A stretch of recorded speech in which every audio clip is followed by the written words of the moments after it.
20 సరే, సంక్షిప్తమేగా ఎలాగో నేను చెప్తున్నది, దీర్ఘమైన వ్యాఖ్య నేను చెయ్యట్లేదు. కాబట్టి భగవద్గీత మహానుభావుడైనటువంటి కృష్ణ భగవానుడు అర్జునుడికి చేసినటువంటి ఉపదేశం భక్తియోగం. భక్తియోగం అందులో ఉపాసన సంబంధమైనటువంటిది. కాబట్టి ఒకసారి ఆ శ్లోకాలు అందాం. ఏవం సతతయుక్తాయే భక్తాస్త్వాం పర్యుపాసతే ఏ త్వక్షరమనిర్దేశ్యే చాప్యక్షరమవ్యక్తం తేషాంకే యోగవిత్తమాః. శ్రీభగవానువాచ మయ్యావేశ్య మనో యే మాం నిత్యయుక్తా ఉపాసతే శ్రద్ధయా పరయోపేతా తే మే యుక్తతమామతాః.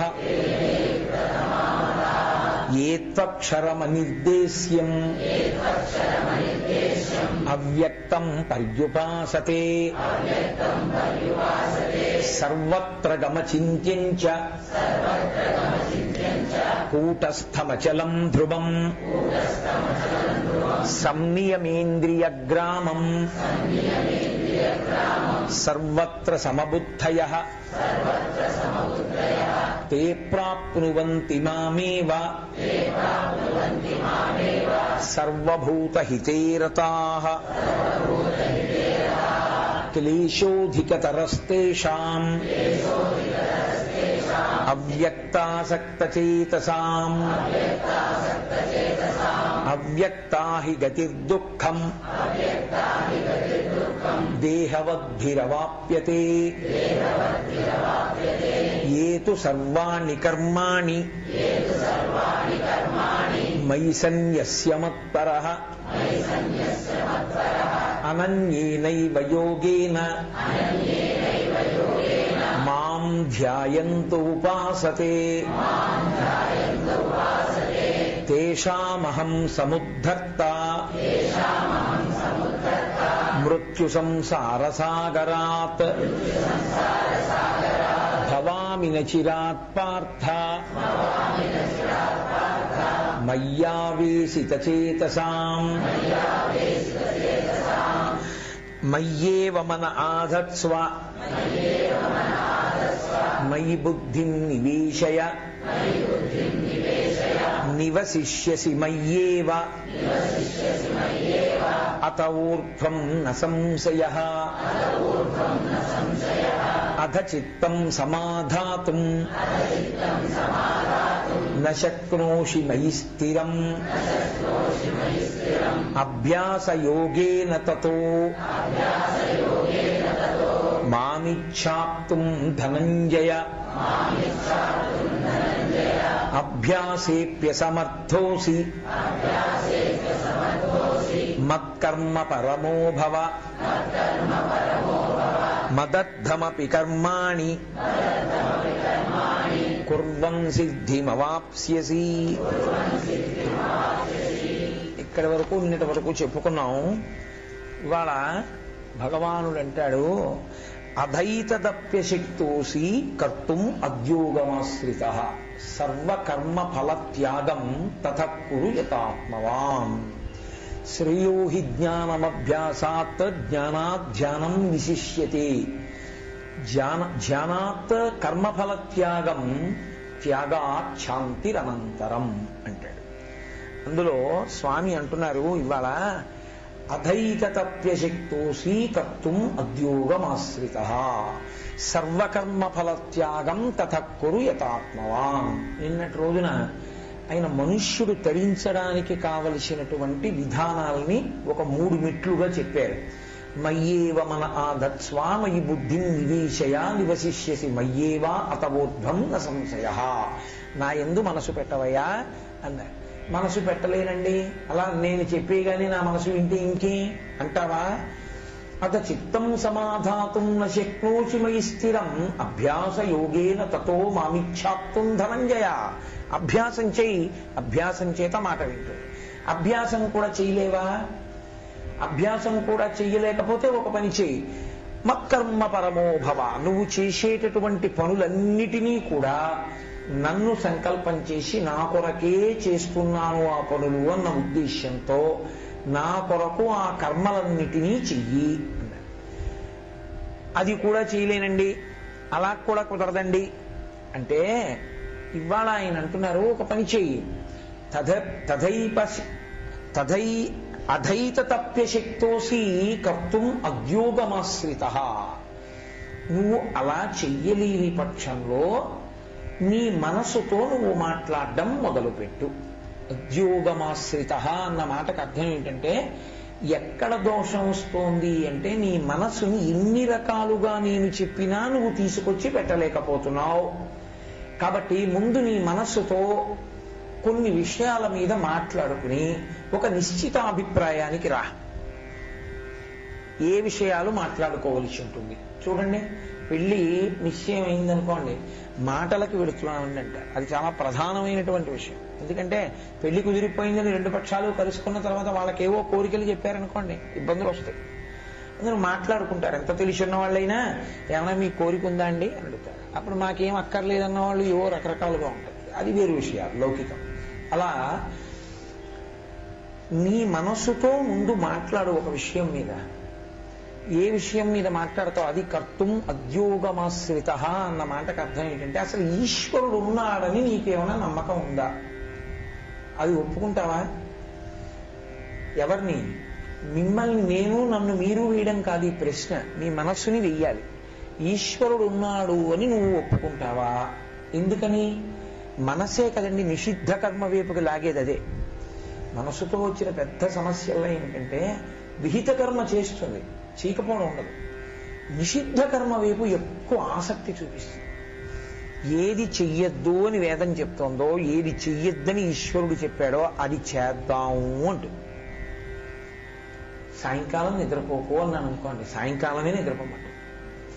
అన్నం తినేటప్పుడు అన్నీ వడ్డించిన తర్వాత ఒక్కసారి ఉమామహేశ్వర పరబ్రహ్మార్పణమస్తు అనుకుని తిను. అలా అనుకోకుండా కుక్క కలిగిపడిపోయినట్టు కలిగిపడిపోయి అసహ్యంగా ఇలా పప్పు వేసేటప్పటికి వేలెట్టి నాకేసి, కూర వేసేటప్పటికి పంటి చివరికి వెళ్ళి వచ్చేటప్పటికి అంటే మీకు పప్పే లేదా అని అడగవలసిన అవస్థ ఏర్పడకూడదు. అందరికీ వడ్డించి అంతా అయిపోయిందండి మొదలు పెట్టండి అని వాళ్లే సంకేతిస్తారు. ఇక తినడం మొదలెట్టండి అంటే బాగుంటుందా? అందుకని భోజన ప్రారంభకాలే గోవిందనామస్మరణే గోవిందా గోవిందా అంటే దాని అర్థం ఏంటంటే మొదలెట్టండి. ఈశ్వరుడి పేరు చెప్పి మొదలు పెట్టండి ప్రారంభకాలే. అప్పుడు నువ్వు పప్పు తింటావో కూర తింటావో నీ ఇష్టం. కనీసం ఎడం చేత్తో అప్పడం పట్టుకుని కుడి చేత్తో తినీకు. అసహ్యంగా ఉంటుంది చూసేవాళ్ళకి కూడా. ఆ అప్పడం కూడా కుడి చేత్తో తిను, వచ్చిన ప్రమాదం ఏంది? అలా నువ్వు ఒక పని చేసేటప్పుడు నిషిద్ధ కర్మ ఏది ఉంటుందో, ఏది చెయ్యకూడదో అది చేసేమంటుంది. నీకు షుగర్ ఉంటే ఎక్కువ స్వీటు తినకో, లేకపోతే స్వీటు తినకో అని డాక్టర్ గారు అన్నారనుకోండి, అదే తినాలి. ఏమంటాడంటే ఇంకా అప్పటి వరకు 50 ఏళ్ళ షుగర్ వచ్చిందండి, 50 ఏళ్ళు తినమన్నాడా ఈశ్వరుడు? 50 ఏళ్ళు తింటున్నప్పుడల్లా ఈశ్వరుడికి ఎప్పుడన్నా కృతజ్ఞత చెప్పావా? ఈశ్వరా నీ అనుగ్రహం ఓ లడ్డు తినగలుగుతున్నానని అనలో. 50 ఏట షుగర్ వచ్చి తినద్దంటే ఏమిటో కర్మ, తినలేకపోతున్నానంటే అంటే ఈశ్వరుడు ఏమిటో ఇలా చేసి తీసిన దానికి ఈశ్వరుడిని తిడతాడు, ఇచ్చిన దానికి ఈశ్వరుడికి కృతజ్ఞత చెప్పాలి. నిషిద్ధ వద్దు అని ఏదంటారో అది చేసేయాలి అని ఎంత సంతోషం మీకు ఉజ్జయినిలో బాగా కనపడుతుంది. ఎందుకనంటే ప్రాతకాలంలో భస్మాభిషేకం చేస్తారు. రాత్రి శ్మశానంలో అప్పుడే తాజాగా కాలినటువంటి శవంకి సంబంధించిన బూది కాపాలికుడు పట్టుకొస్తాడు. నల్లటి కంబళి కప్పుకొని వస్తాడు ఆయన. వస్తే ఆ శవభస్మని పరమేశ్వరుడి మీద అభిషేకం చేస్తారు ఉజ్జయినిలో. అది చూస్తే అపమృత్యు దోషం కూడా పోతుంది. అక్కడ ఒక్కచోట ఇప్పటికీ శవభస్మాభిషేకం తెల్లవారుజామున చూడవచ్చు. ఆ శవభస్మంతో అభిషేకం జరిగేటప్పుడు అర్చకుడు ఒక మాట చెప్తారు, ఆడవారు చూడకండి, తల మీదకి మీ పవిటి కప్పేసుకోండి అని చెప్తారు. కప్పేసి పవిటిని ముందుకు జార్చేసుకోండి, వింటూ ఉండండి అంతే అభిషేక మంత్రాన్ని తప్ప శవభస్మ శివలింగం మీద పడ్డాన్ని మీరు చూడకండి అని చెప్తారు వాళ్ళు. చాలా మంది ఏం చేస్తారంటే మెల్లిగా ఇలా విప్పేసి ఒకసారి చూసి కప్పేస్తారు. కప్పేసి బయటికి వచ్చి ఒక్కసారి చూసాను పర్వాలేదా అంటారు. ఏమనాలి? చూడడం ఎందుకు, పర్వాలేదా అని అడగడం ఎందుకు? ఏది వద్దు అంటారో అదే చేయబుద్ధి. అది మనసుకున్నటువంటి ఆతృత, దానికి ఎంత సరదాయో. అసలు చెయ్యవలసినవన్నీ వద్దని మీరు అన్నారనుకోండి, అదే చేస్తున్నది. అదో విచిత్రం. కానీ సత్పురుషులు ఉంటారు, వద్దన్నారని మానేస్తారేమో అని చేయవలసినవి చెప్తారు. కాబట్టి అసలు నీ మనసుతో ఒక విషయం మాట్లాడవా, ఈశ్వరుడు ఉన్నాడని ఒప్పుకుంటోందా? ఒప్పుకున్నాను. అలా అనక బాగుండదు. బలేవాడే, అదేంటి ఈశ్వరుడు లేడని నేను ఎప్పుడన్నా అన్నానా? ఉన్నాడు, ఆయన లేకపోయినాడు మహానుభావుడు, ఆయన లేకపోతే నా బతుకు ఎక్కడుందా? ఉన్నాడు, అదేంటి అలాంటి మాటలన్నీ అడుగుతున్నారు ఇవాళ మీరు అని ఎంతో బుద్ధిమంతురాల్లా మీకు జవాబు చెప్తాను. నువ్వు ఈ వెటకారం జవాబులు కాదు, ఉన్నాడని బాగా నమ్మావు కదూ, ఉన్నాడని బాగా నమ్మితే నేను ఇంకొక ప్రశ్న వేస్తున్నాను, జవాబు చెప్పు. మనం చేసిన పనికి మనకి ఫలితం వస్తుందా? మనం చేసిన పనికి ప్రీతి చెంది ఈశ్వరుడు ఫలితం ఇస్తాడు. మీరు ఆలోచించండి. సత్యనారాయణ వ్రతం చేసుకోవడానికి 16 మంది కూర్చున్నారనుకోండి, సత్యనారాయణ వ్రతం చూడ్డానికి ఒక ఆయనే కూర్చున్నాడు. 16 మంది వ్రతం చేశారు. వీళ్ళ పిల్లలకి పెళ్లిళ్ళు సెటిల్ అవ్వలేదు. పూర్తయి ప్రసాదం తీసుకునేటప్పటికీ చూద్దామని కూర్చున్న ఆయన కూతురికి పెళ్లి సెటిల్ అయిపోయిందని వార్త వచ్చింది. అదేంటి అంటే 16 మంది చేసిన వాళ్ళ మనసు అక్కడ లేదు. చూస్తున్నవాడు అబ్బా నేను కూడా ఇన్ని సంభారాలుండి చక్కగాను బంగారు ప్రతిమ పెట్టి నేను కూడా రాహుగ్రహం ఆవాహయామి స్థాపయామి పూజయామి. మా శర్మ గారు చెప్తుంటే చూడాలి ఆ శ్లోకాలు ఎంత అందంగా ఉంటాయో. ఏ గ్రహం ఏ బట్టలు కట్టుకుని ఏ ఆభరణాలు పెట్టుకుని మేరు పర్వతానికి ఎలా తిరిగి ఎటువంటి పుత్ర పరివార సమేతంగా భార్యతో కలిసి ఎలా తిరిగి వస్తుందో, వచ్చి అది ఏ ఆధిపత్యములలో ఉంటుందో, ఏ పనులు చేస్తూ ఉంటుందో, ఎవరి కొడుకో, దాని గోత్రం ఏమిటో, వచ్చి మంటపంలో ఎలా కూర్చుంటున్నాడో ఆయన. నీ మనస్సు నిలబడిందనుకో, నిలబడితే ఒక్కసారి మహానుభావుడైనటువంటి వాళ్ళ పేర్లు వరుసగా చెప్తున్నారనుకోండి. వచ్చేస్తున్నాడు సూర్య భగవానుడు అన్నారనుకోండి, ఆ తర్వాత వస్తున్నాడు చంద్రుడు అన్నారనుకోండి. సూర్యుడు వస్తున్నప్పుడు మంత్రం ఒకలా ఉంటుంది, చంద్ర భగవానుడు వస్తున్నాడు అనుకోండి అది ఒకలా ఉంటుంది. ఎలా ఉన్నారుగా శర్మ గారు?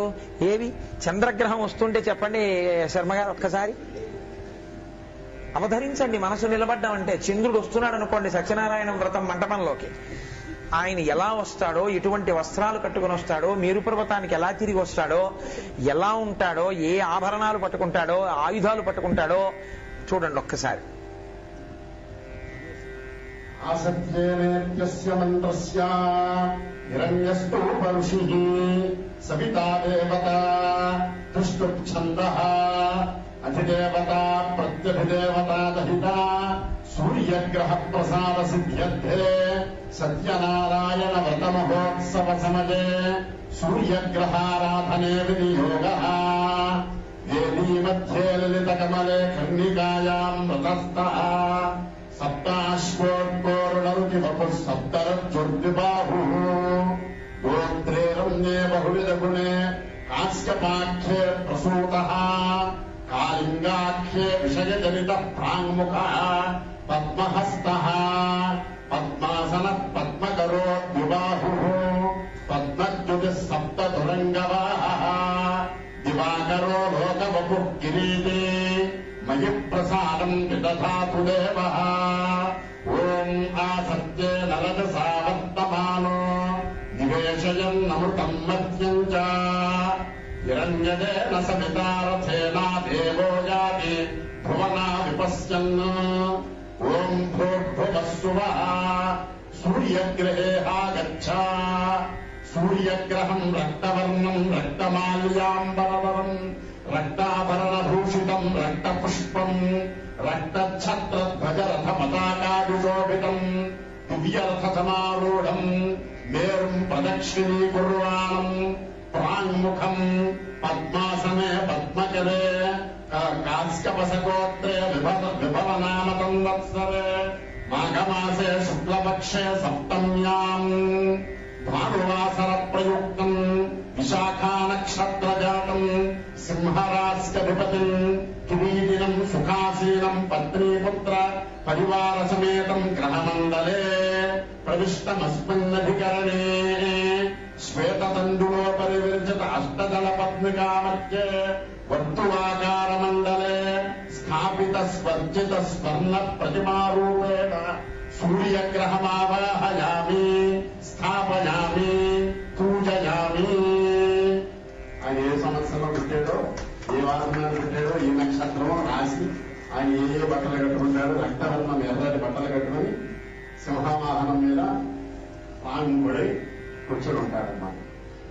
విన్నారు కదా, కళింగ దేశాధిపతి అయి కశ్యప ప్రజాపతి గోత్రంలో పుట్టినవాడై ఎర్రటి రథంలో ఎర్రటి బట్టలతో ఎర్రటి పూలమాలలు వేసుకుని మేరు పర్వతానికి ప్రదక్షిణం చేస్తూ తూర్పు దిక్కుగా వస్తూ అక్కడ తండులం అంటే ఆ అక్షతలు బియ్యం పోసినటువంటి ఆ మంటపంలో సహస్ర పద్మంలో ఆయన చేతిలో తెల్లటి పద్మాన్ని పట్టుకుని తూర్పు దిక్కుగా తిరిగి వస్తూ మీరు వేసినటువంటి మంటపంలోకి వచ్చి కూర్చున్నాడు.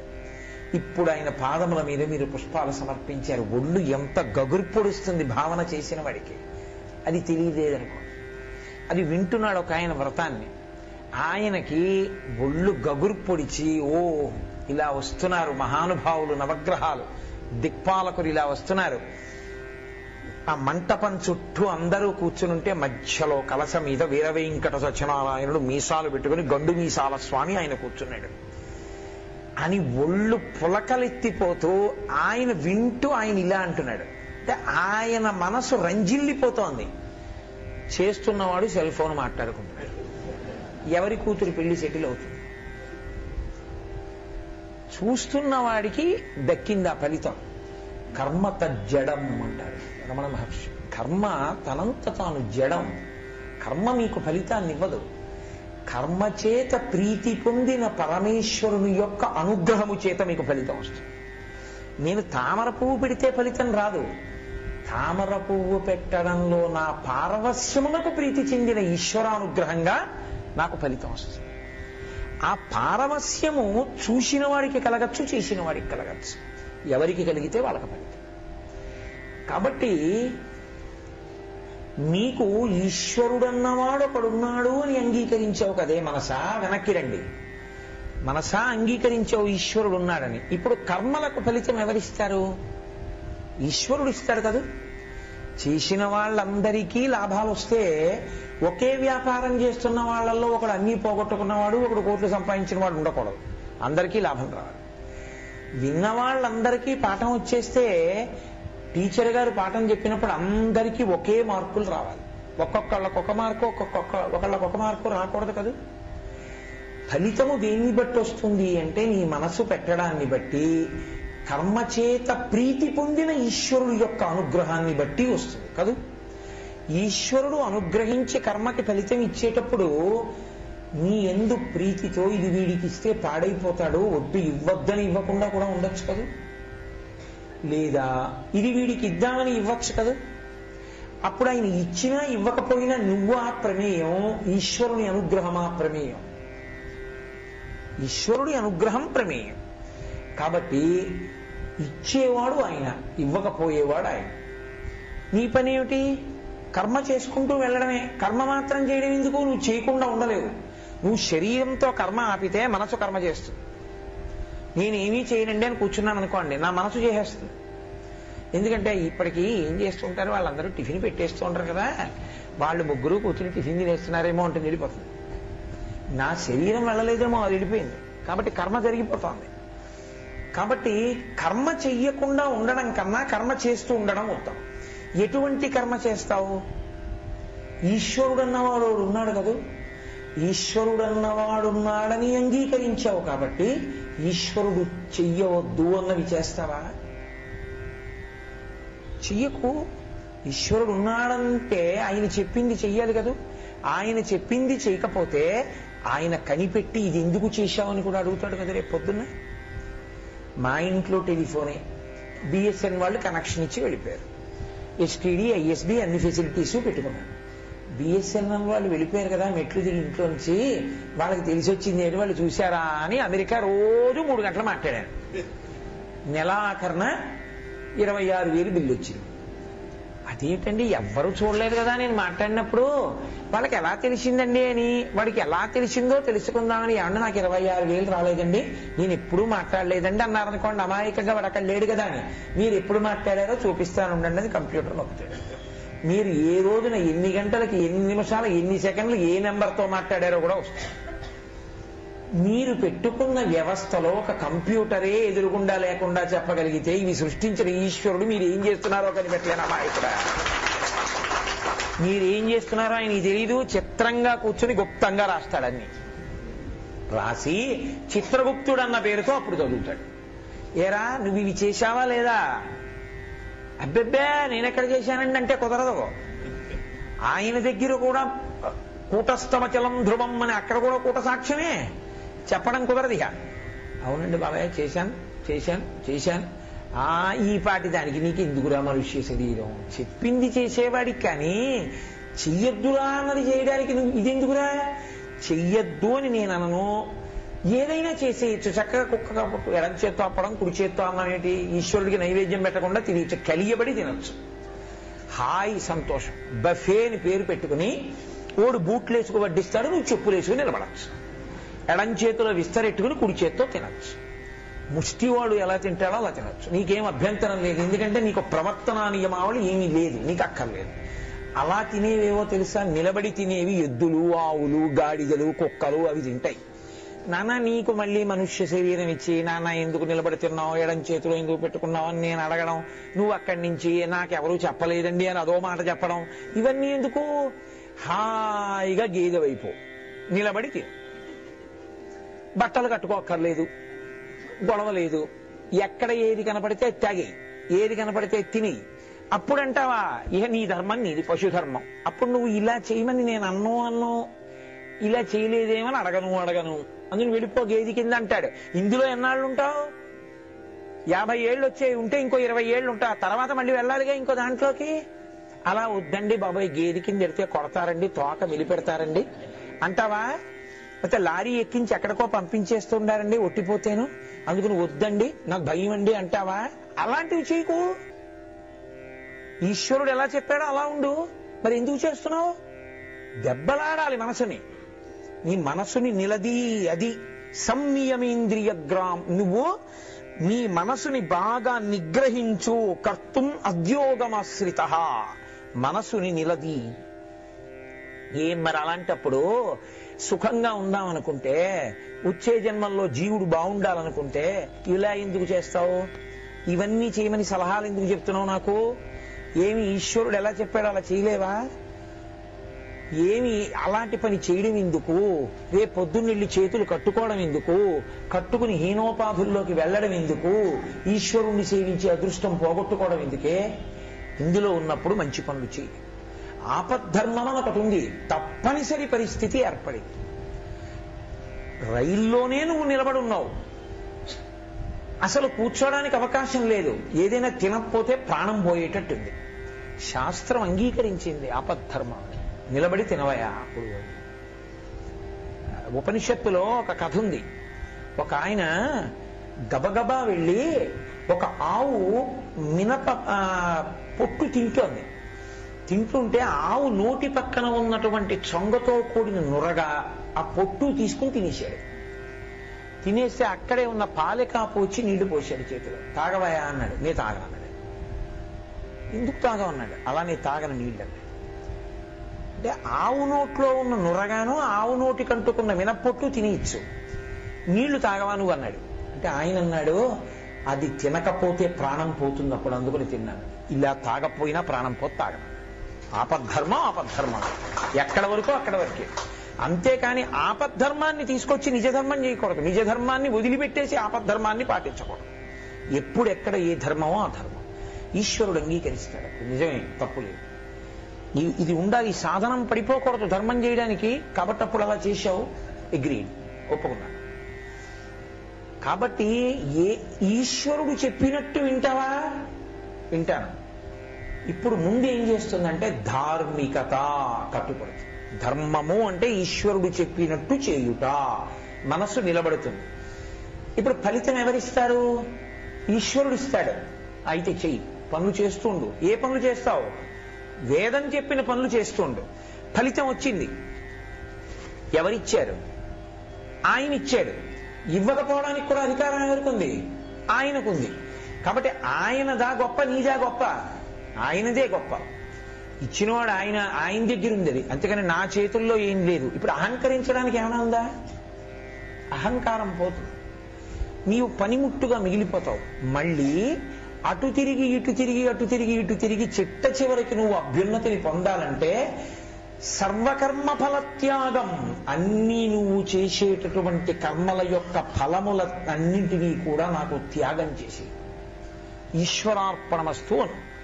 ఈశ్వరార్పణమస్తు అనమన్నారు కదా అండి అని చెయ్యకూడని పనులు చేసి ఈశ్వరార్పణమస్తు అంటారు అనొచ్చనుకుంటారేమోనని ముందే నేను అటువైపు నుంచి చెప్పా శ్లోకాన్ని. అద్యోగమాశ్రిత అంటే మీ మనసుని మీరు నిగ్రహించి మీ మనసుతో మీరు మాట్లాడి మీ మనసుని మీరు అదుపులో ఉంచుకొనుట. మొట్టమొదటే ఈశ్వరుడు ఉన్నాడా లేడా ఒక ప్రశ్న. ఈశ్వరుడు ఉన్నాడు అంటే ఈశ్వరుడు చెప్పినట్టు మనం వినకపోతే ఈశ్వరుడికి తెలిసిపోతుందా? తెలిసిపోతుందన్నప్పుడు అలా ఎందుకున్న చేయడానికి ఒప్పుకుంటావా? ఒప్పుకోను. ఫలితం ఎవరిస్తారు? ఈశ్వరుడు ఇస్తాడా? ఈశ్వరుడే ఇస్తాడు.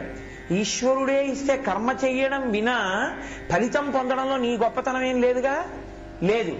అలాంటప్పుడు అహంకరించడానికి ఏమన్నా నేను అస్తమాని ఇలా వేస్తావా చెయ్యి? ఎందుకు? నేను వచ్చి కూర్చుని ఉపన్యాసం చెప్పేస్తానంటే చెప్పేస్తానా? నేను వచ్చి కూర్చుని ఉపన్యాసం చెప్పాలి అని అనుకుంటే ఈశ్వరుడు అనుగ్రహించి నా చేత చెప్పిస్తే, నేను ఇక్కడికి వచ్చి కూర్చున్న తర్వాత నా తల తిరగడం మొదలుపెట్టింది అనుకోండి, ఏమైనా చెప్తానా? అమ్మా ఏమనుకోకండి, ఇవాళ ఏదో తల తిరుగుతోందమ్మా లేచిన దగ్గర నుంచి, చెప్పలేకపోతున్నాను, తూలిపోతోంది ఒళ్ళు, అందుకని ఇవాళ చెప్పలేకపోతున్నానని చెప్పి దిగి వెళ్ళిపోతాను. నేను చెప్పాను అంటే నేనా చెప్తున్నాను, నా తల తిరగకుండా ఎంతసేపు కూర్చున్నా కూర్చోపెట్టి ఎంతసేపు చెప్పినా భావ ప్రచోదనం చేస్తున్నవాడు ఇంకొకడు ఉన్నాడా? ఇంకొకడు ఉన్నాడు, వాడు చెప్పిస్తున్నాడు. మరి నీకెందుకు ఇలా అహంకారం? నేను చెప్పానని వాడు కదూ చెప్పించింది, వాడిది కీర్తి, నీకేముంది అహంకరించడానికి? దిగిపోయిన ఉత్తర క్షణంలో నువ్వు హాయిగా నమస్కారం పెడుతూ సంతోషంగా వెళ్ళిపోతావు. నీకేమీ అహంకారము లేదు, నీకేమీ మనసులో ఉద్ధతి లేదు, వినయంగా ఉంటావు. ఇప్పుడు అటు తిరిగి ఇటు తిరిగి నేను మొదట్లో ఎలా ఉండమని చెప్పానో అక్కడికే వచ్చావా లేదా నువ్వు మళ్ళీ? అందుకని పోనీ నీకంత అభ్యాసం చేయడం, నీ మనసు నా దగ్గర పెట్టడం, నీ చిత్తం నా దగ్గర పెట్టడం, కర్మ చేయడం అన్ని చేత కాకపోతే నీవు కర్మఫల త్యాగం చేస్తావా? అధైతదప్యశక్తోసి కర్తుం అద్యోగమాశ్రిత సర్వకర్మ ఫలత్యాగం తతఃకురు యతాత్మవాన్. యతాత్మవాన్ నీ మనసుని బాగా నిగ్రహించి, యతాత్మవాన్ అన్న మాటకు అర్థం ఉద్యోగమాశ్రిత, నీ మనసుని నిగ్రహించి నీ మనసుతో నువ్వు మాట్లాడుకుని నీ మనసుని సమాధానపరచి అది ఒప్పుకు తీరుతుంది, లేకపోతే అసలు నువ్వు ఇక్కడ కూర్చోడానికి రావు. ఏదో ఉన్నది అని అంగీకరించావు కాబట్టే ఎక్కడెక్కడో ఉంటున్న వాళ్ళు తెల్లవారుజామున లేచి ఎంత కష్టపడితే 8 గంటల 10 నిమిషాలకి ఇక్కడికి రాగలరో నాకు తెలుసు. ఎంత త్యాగం చేసి ఎన్ని పనులు పూర్తి చేసుకుని ఎంత కష్టపడితే మీరు ఇక్కడికి వచ్చి ఇంతసేపు కూర్చుని నేల మీద ఇలా కూర్చోవడం అలవాటు లేని వాళ్ళు ఇన్ని గంటల సేపు ఒకరి తొడ మీద ఒకరి తొడ వేసుకుని అంత ఇరుకుగా ఉన్నా కూర్చున్నారు అంటే ఆ కూర్చోవడం వెనక ఏదో తెలుసుకోవలసిన విషయం ఉంది. వీడు వెళ్ళిపోతే మనకు ఆ విషయం తెలియదేమో అని మీరు ఎంత ఆర్తి పొందుతున్నారో నేను అర్థం చేసుకోగలను. అప్పుడు మీలో ఆర్తి ఉందంటే మీ మనసు అంగీకరించింది, ఏదో తెలుసుకోవలసింది ఉందని ఒప్పుకుంది. ఇప్పుడే మీరు దాన్ని బాగా మచ్చిక చెయ్యాలి. అది గీత విన్నవాడికి గీత చెప్పడం అంటే గీతాచార్యుడు ఇందుకు చెప్పాడు. నీ మనసుని ప్రశ్న వేసుకోవయ్యా. యతాత్మవాన్, స్నేహితుడితో కలిసి కూర్చుని మాట్లాడుకున్నట్టు, ఏమయ్యా మన ఇద్దరం కలిసి అభ్యున్నతిలోకి రావాలి కదా, ఇది అసలు ఒప్పుకుంటావా? ఇలా చేద్దామంటావా అని ఎలా మాట్లాడుకుంటావో నీ మనస్సుతో అలా మాట్లాడుకో. గాడి 2వ రోజు తప్పిందనుకో, నిన్న ఏం చెప్పావు, ఏం ఒప్పందం చేసుకున్నాం మన ఇద్దరం, ఇలా ఉంటానన్నావా, మళ్ళీ ఇవాళ ఇలా మొదలెట్టేట అలరి అంటే నిన్నను ఈశ్వరుడు ఉన్నాడు ఇవాళ లేడా అని మళ్ళీ ప్రశ్న వేయి. అదేంటా బాబు నిన్న లేకపోవడం ఇవాళ ఎప్పుడు ఉన్నాడు, ఎప్పుడు ఉంటే మళ్ళీ అలరి ఏమిటి? ఊరుకుంటూ సమాధానపరుచు మెల్లమెల్లగా అభ్యాసమై అసలు వ్యతిరేక దిశ విషయములను నీ దగ్గర ప్రతిపాదించడం మానేస్తుంది. ఎందుకో తెలుసా అండి, మీ దగ్గరికి వచ్చి మీకు సినిమాలు ఇష్టం లేదు, మీకు రామాయణం ఇష్టం. మీ దగ్గరికి వచ్చి రామాయణం మాట్లాడుతుంటే ఆఫీసుకు ఫోన్ చేసి 1 గంట ఆలస్యంగా వస్తానండి అని వింటారు. మీ దగ్గరికి వచ్చి సినిమా గురించి మాట్లాడుతున్నారు అనుకోండి, అయ్యా ఏమనుకోకండి కొద్దిగా కార్యం ఉంది బయలుదేరాలంటాడు. 2 మాటలు మాట్లాడతాడు, 3 మాటలు మాట్లాడతాడు, 4వ మాట ఏమంటాడు? ఆయన ఏంటంటే ఎప్పుడు వెండ చెప్తే సినిమాల గురించి అంటాడు. ఆ పక్కన ఉన్నవాడు అంటాడు, నీ మొహం ఇచ్చా ఆయనకి సినిమాల గురించి చెప్పలేంటారు, ఆయనకేం దాని మీద ఆసక్తి బూడిదే, ఆయనకేం ఇష్టం లేదు దాని మీద, ఆయన అలాంటివి ఇష్టపడ్డా ఆయన రాడు.